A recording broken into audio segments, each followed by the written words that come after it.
You're watching Hindustan Times, and I'm Aditi Prasad. As Prime Minister Narendra Modi wraps up his visit in Washington to the United States, we are joined by former Pentagon official Elbridge Colby. Now, welcome to Hindustan Times, Mr. Colby. Your first thoughts as Modi and Biden bring India and US closer. Well, great to be with you, Aditi, and always a pleasure to engage with the Hindustan Times, which I had the privilege of publishing in the past. So wonderful to be with you. Look, I think it's been a triumphant would probably not be too much of an exaggeration. It's been a really significant visit, and I think both the do-outs, but the overall tenor of the relationship, the address to Congress, the meeting with the president, the state dinner. There's a really, obviously, just an ascendant feeling, or more than feeling, an ascendant dynamic going on between the United States and India and their relationship. So very, very encouraging. Very, very encouraging. You've strongly batted for close cooperation between New Delhi and Washington, with China as a core, as something that they need to both see as a common threat. It's already viewed as a common threat by both the United States as well as India. I was reading the piece you wrote for one of our publications in India here, where you argued that there was a need for more realism that we must expect from each other as we move forward in this relationship. What is this realism that you're talking about? Sure, thank you. And in some ways, this advice is more for my fellow Americans than for many Indians, at least certainly the Indian government. And I think the Prime Minister Modi and his very able foreign minister, Shankar, I think their foreign policy approach is one that I, in many ways, share. I mean, obviously, India is a different country than my own, but I think the logic, which is one of reckoning realistically with the world and being unashamed of evaluating what one's interests are and what the best way to approach them is, and looking more at action than rhetoric. I think that's sort of what I get from the Indian approach. And I think that's the approach that we in the United States should take. I think a lot of the complaints about India and the United States are applying a kind of Procrustean model of a sort of idea of relationships, as formal allies, where there's sort of expected to be a kind of uniformity on issues. But in practice, usually there's a lot more rhetoric and symbolism than there is reality. And I think with India, what we, the United States, get, and hopefully what India gets as well, is maybe some rhetoric, great, but what I'm really interested in is reality. And I mean, India is now, of course, the world's largest country. It's one of the world's great powers. It's one of the world's key rising economies, growing at a rapid rate, a formidable military power. And, I don't need to convince Indians of the threat of China. India is already there. In fact, when I was in India earlier this year, my general impression as I went around and talked to Indians about the challenge of China was, hey, don't lecture us, buddy. You were the ones who were absent without leave, as you say in the U.S. For 20 years or so, helping to build up the PRC's power. So that's and of course India is delivering, spends a lot on defense, and of course is clashing directly with the People's Liberation Army in the north and the border. So I think that's what I'm arguing for is, let's look at this in an interest-based way, which is, there's nothing to be ashamed of. Foreign policy is not missionary work, as Henry Kissinger once said. Not always very popular in India, but I think a good source of bon mots. But foreign policy is not missionary work. It's especially in republics like our two countries, it should be designed to advance the interests of the citizenry. And that means looking after their interests. And there's plenty that we need and gain from each other without insisting that we agree on every, sort of dotted I and crossed T. Do you believe that we will be able to overcome the mistrust, the decades of mistrust that has been there between our two nations? I think so, because I think if we look at interest, some people say, an interest-based foreign policy is sort of, it's so low and dirty and so forth. And I actually think it's kind of the reverse, because it allows you to get over things, and I would say probably most of the mistrust is on the Indian side. And I'm not necessarily saying, you're wrong to think that way. Obviously, there's the whole historical experience of the Cold War, the Indo-Pakistani wars, the long-standing relationship between the United States and Pakistan, of course, the United States and China during the Cold War, and to some extent afterwards. So I'm not saying this distrust and mistrust is meritless. To the contrary. But what I'm saying is, let's look forward based on our shared interests. The greatest example of this to me is our relationship with Vietnam. I mean, I had family who were involved in the war in Vietnam, lived in Vietnam, in South Vietnam, et cetera. But look, the problem is that, that's a reality, how that war resolved, unfortunately, in my view. But, we are where we are now, and the United States and Vietnam share great interests. And if we can, develop those interests with Vietnam, I think we should be able to go much, much farther with India. And I think the approach that the Indian government is taking is very much in that spirit. It's not saying just forget about the past. Suddenly there's, good guys and bad guys and everything is about who's an angel and who's a demon. No, it's saying, here's where we are today. Here's where things are going. Let's work together. And I think that's the approach that we in the United States should also take. And unfortunately, there tends to be a little bit of more maybe of a cartoonish kind of Manichaean approach in the United States. But I do think the feting and celebration of India and of Prime Minister Modi and his delegation in the United States shows that the United States can overcome some of these sort of sometimes I would say cartoonish or simplistic approach to foreign policy that we have exhibited, particularly in the last couple of decades. Lots of fits and starts to the Indo-US relationship, right from the time that India opened up its economy to the world. At that time, it appeared that India and the US were going to sort of partner together and do a lot of things. Then there was the civil nuclear deal in 2008, and our Prime Minister Manmohan Singh, he sort of went across to the United States, and a similar red carpet was rolled out, and again it seemed like the start of a fantastic partnership. What's different this time?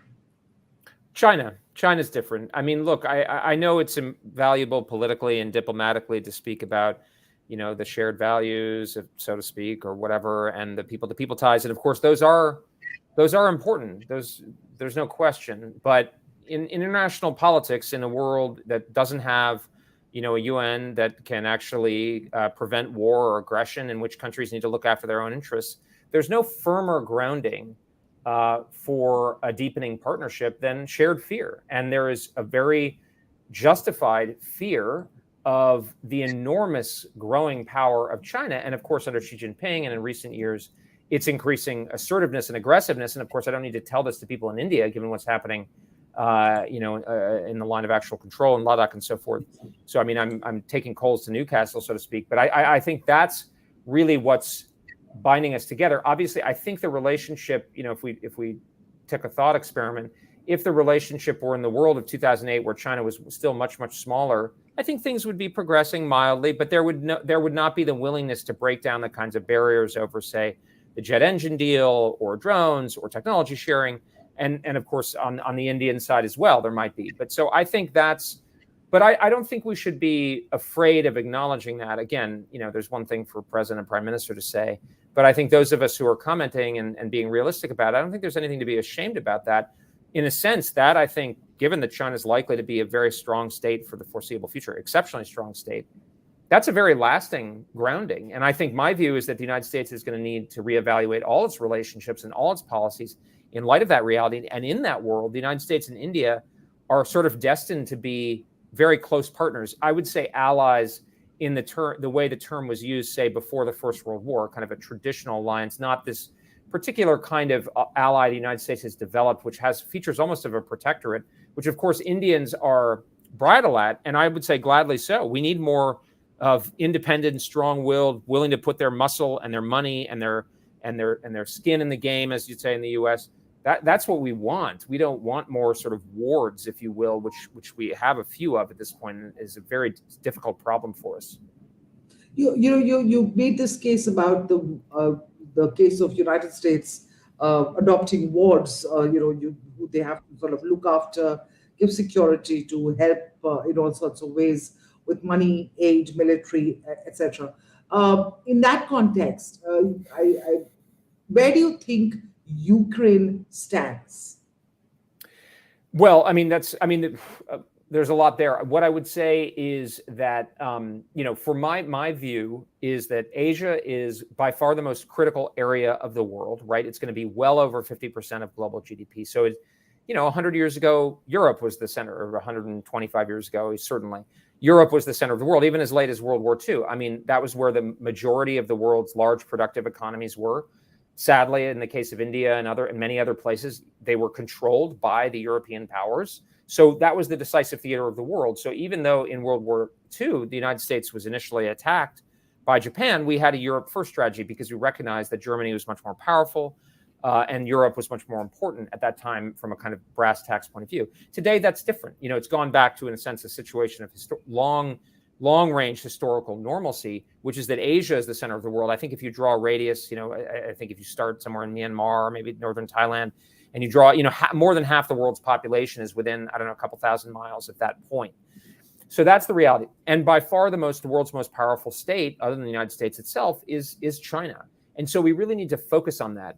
My own view is, the critical point that I made in the Hindustan Times is I believe the Chinese are preparing for a conflict, a kind of a decisive potential conflict with the United States, and they appear to exhibit the resolve and willingness to potentially go into it. I'm not making a prediction. I don't know what's going to happen, but I think we need to prepare as if it's going to happen precisely in order to deter it, or God forbid it happens, that we prevail in it.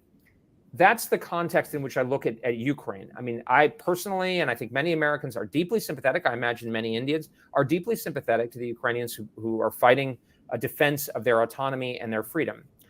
That said, we must prioritize the Asia Pacific, and we must look at the Asia Pacific as the central theater from a military point of view, from in terms of the allocation of geopolitical capital. So the way I look at India in this context is to say, look, India carries a tremendous amount of weight. India is actually dealing with the Chinese directly, not to mention having to deal with Pakistan, of course, and the threat of jihadism. So that's one of those disagreements. And also, of course, as Minister Jaishankar and others have pointed out, India is dealing in a certain particular geographic context that's different than the ones in Europe. As I think he points out, the European states have not always, looked at the South Asian context in a sense of an immediate urgency as they want India to look. And that, in a sense, that's not surprising to me, because I expect countries to look after their interests. And I would rather have a situation, in a sense, a lot of what I'm trying to do in the U.S. debate and with the Europeans is get them to say, look, we can't pretend that everything is global, that everybody's going to see things exactly the same way. Rather, we should look at where countries' interests are most acutely touched and where they're willing to do the most, aligned with us, and work with them there. So let's work with the Indians on where our interests align and not expect them to have the same view as the Netherlands. Conversely, and I've been making this argument a lot, despite some noises from Europe, I don't expect the Europeans to go to the mat for us on the Taiwan issue. If there's a war in Taiwan, over Taiwan and in the Western Pacific, it's very likely to mostly be about Japan, Taiwan itself, the Philippines, Australia, and the United States, maybe South Korea. And even India is going to have less of a direct impact.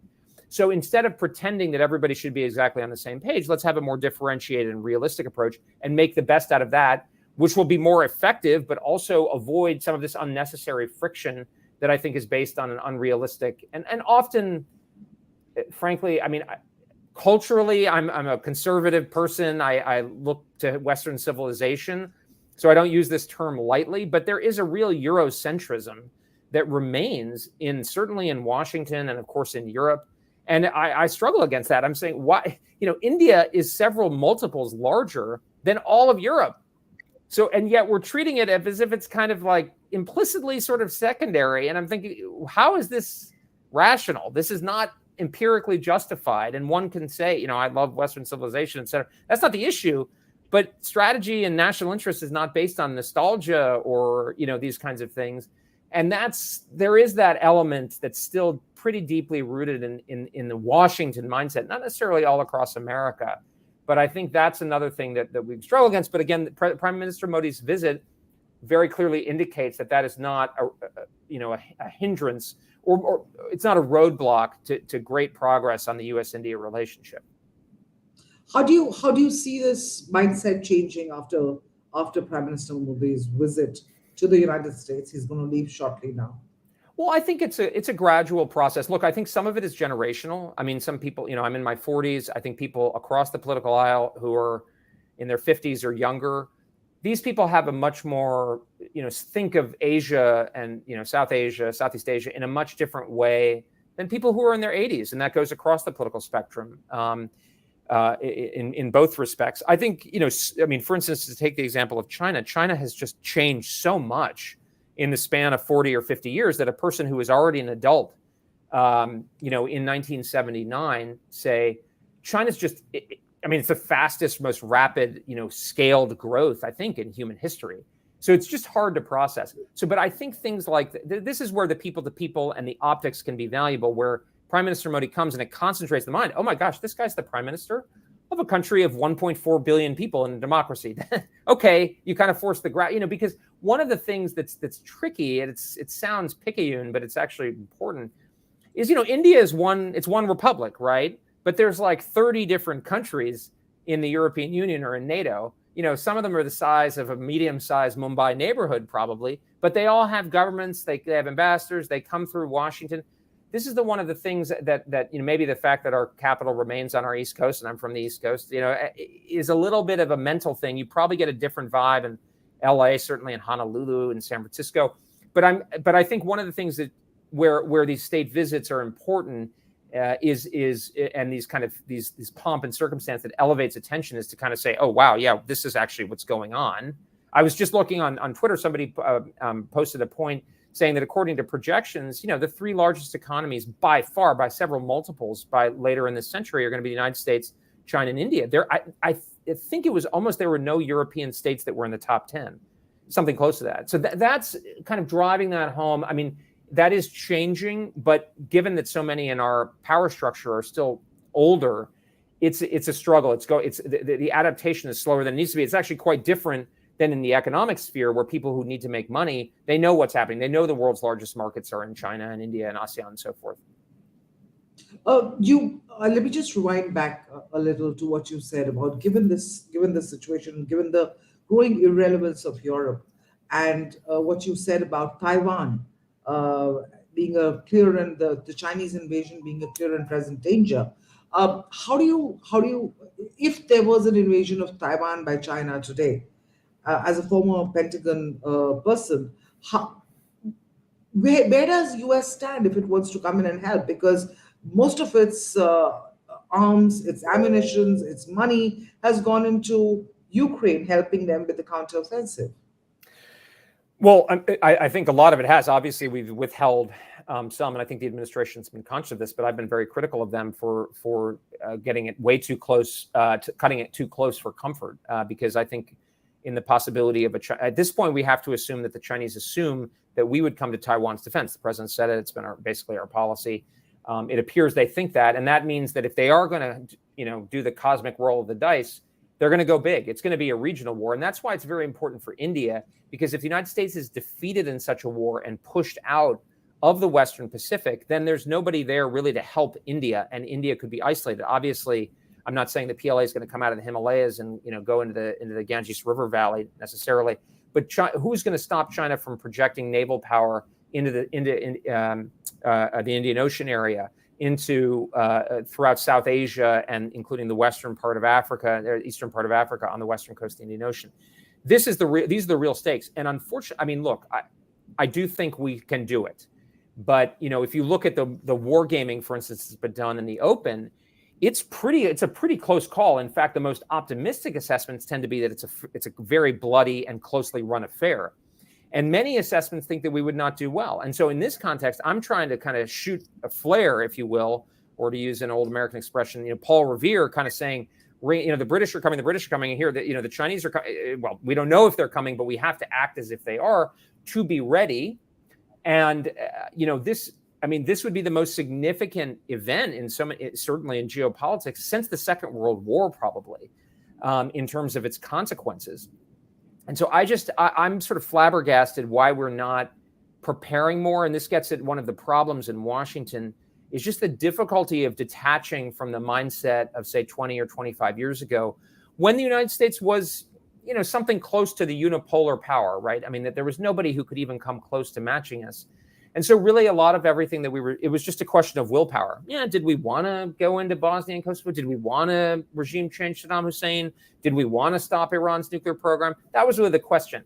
Now we're dealing with a power in China that for the first time in 150 years, we're not clearly the world's largest economy, depending on how you measure it. This is a much different world. And I think, part of what encourages me about the outreach to India is that sunk in, even in a left-wing administration, that we need to be able to do. We can't just boss everybody around and just decide what we're going to do and not care what everybody says. And I don't say that as like in the way Tony Blinken might say it. I don't say it like because, hand wringing.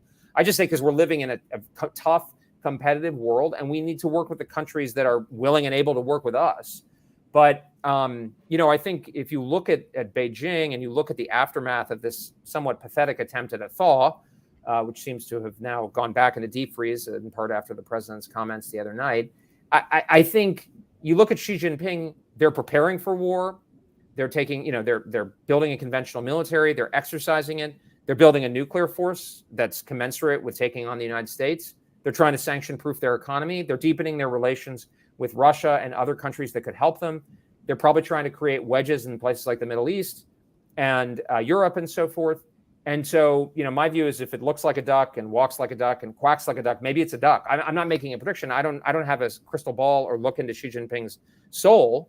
But I'm just saying we need to act as if that's the case, and I don't think we're doing that well enough yet here in the United States. Yes, you never know what's going to come, which bomb is going to come flying out of China next. Right. And that's absolutely true. But since we've spoken about China, I just want to also, you spoke about Pakistan a little earlier, but I want to dwell a little more on Pakistan. Pakistan is a huge irritant. I will not go on to give it, it's not a problem, like a big problem, an enemy, so to speak, which is standing at our borders, eyeball to eyeball with our soldiers like China is. But it's also an irritant in India's neighborhood. It's an irritant that Washington has used as per its convenience over the past several decades. Going forward, how do you think Washington's Pakistan policy will go down with India as a strategic partner in the new sense, which now after this Biden-Modi meeting is predicted? Well, look, I mean, a couple thoughts. I mean, for what it's worth, back in, I think, 2019, I wrote in the Wall Street Journal during the it might have been 2018, but the clashes, where there were air, combat. I said the headline in the Wall Street Journal here in the United States was "Take India's Side, America." And so that's my look. I'm aware of the history, obviously not with all the nuance and subtlety and texture that I'm sure you have. But clearly, Pakistan was an ally of the United States until quite recently, in effect. What I would say is, this is an area where I think a more frank, realistic geopolitical approach should be actually more reassuring, because I'm not going to convince you that the history is different than what it was. I mean, there are debates about the history, but people will look at 1971 or look at the way, we dealt with Pakistan after 9/11. What I'm saying is, look, my argument is we need to focus on geopolitics. That's the most important thing in serving a republic's citizenry, and I would surmise it's similar in India. And that logic very clearly leads you to think our relationship with India is absolutely essential and central to America's foreign policy. The only individual country that's comparable in importance is Japan, for a variety of reasons. Germany would be a distant behind, and others.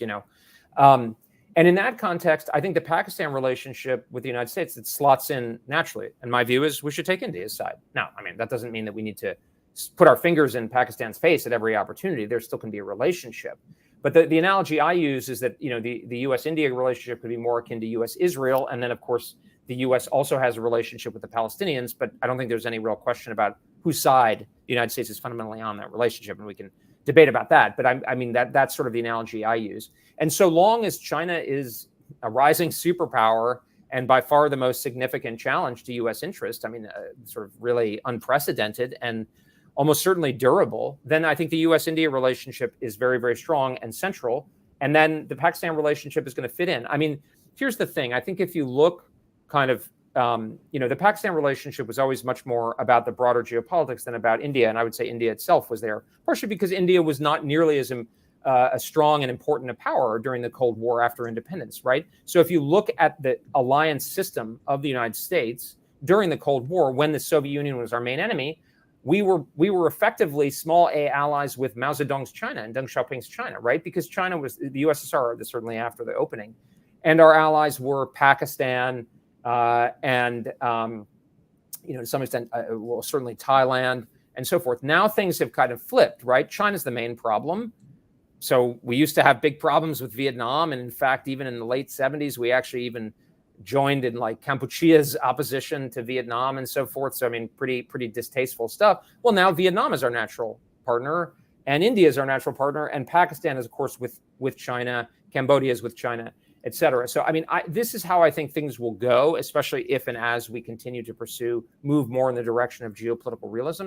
And on that basis, I think we can, understand and take account of the past, similarly with places like Vietnam, but still move forward in a way that we're not overly burdened by it. I hear you. What does the joint statement by President Biden and Prime Minister Modi tell you? Because Washington has, of course, been frustrated by India's close ties with Russia while Moscow continues to wage its war in Ukraine. Modi, of course, did not address China or Russia by name, but he did say that this is not an era of war, which is something that he said earlier. So the joint statement, however, seemed to take an aim at both nations. Is the US comfortable with India's relationship with Russia continuing as it is, while it grows its relationship with the United States on the other hand? Because our stated foreign policy right now is multipolarity.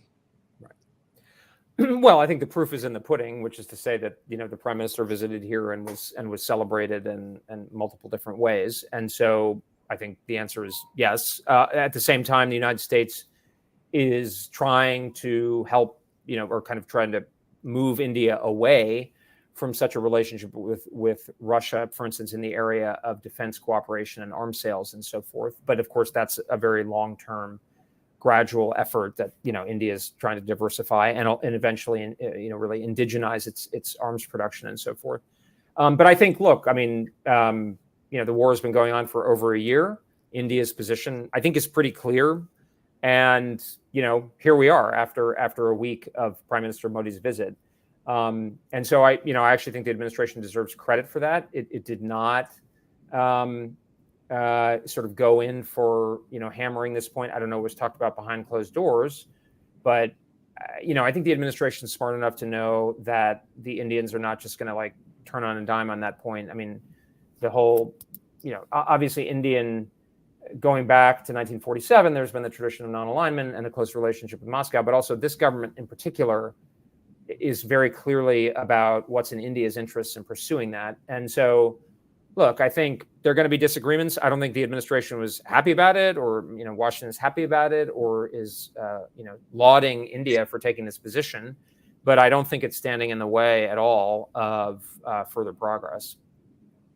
That's my sense. Thank you so much. Yeah, I mean that's the sense we are also getting, that India's state position on the Ukraine war, on its relationship with Moscow, and its defined a policy of acting in its own self-interest is not something that the US is as, or even Europe is as miffed about as it was in the initial years of the initial months of the Ukraine war. They've come around to sort of understand that this is what it is. But thank you so much, Mr. Colby, for sharing your time and your views with our viewers. We will keep coming back to you with more. Stay tuned to Hindustan Times. Thanks, Aditi. Thank you so much, sir, for joining us. Bye-bye. Thank you. Bye-bye.